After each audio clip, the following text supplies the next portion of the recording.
অন্নপূর্ণা যোজনার অধীনে পশ্চিমবঙ্গ সরকার প্রায় 1.1 কোটি মহিলা সুবিধাভোগীর অ্যাকাউন্টে 3,000 টাকার মাসিক ভাতা পাঠিয়েছে।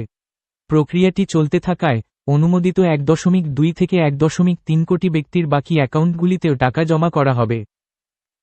আপনার অন্নপূর্ণা যোজনার পেমেন্টের স্ট্যাটাস কিভাবে চেক করবেন? আপনি যদি এখনও তহবিল না পেয়ে থাকেন, তাহলে এই পদ্ধতিগুলো ব্যবহার করে আপনার আবেদন এবং অর্থপ্রদানের অবস্থা জানতে পারবেন। 1. Online tracking. 1. পশ্চিমবঙ্গ সমাজকল্যাণ নিবন্ধন অফিসের অফিসিয়াল পোর্টালে যান। 2. নাগরিক পারিবারিক লগইন বিভাগে যান। 3. আপনার নিবন্ধিত 10 সংখ্যার মোবাইল নম্বরটি প্রবেশ করান এবং আপনার ফোনে পাঠানো ওটিপি ব্যবহার করে যাচাই করুন। 4.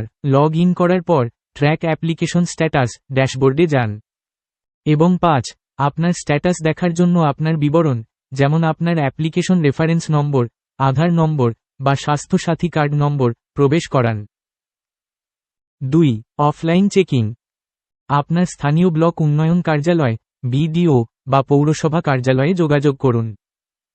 আপনার স্ট্যাটাস অনুমোদিত হয়েছে নাকি প্রত্যাখ্যাত হয়েছে তা যাচাই করার জন্য কর্মকর্তাদের কাছে আপনার প্রাথমিক প্রাপ্তিস্বীকার রসিদটি উপস্থাপন করুন।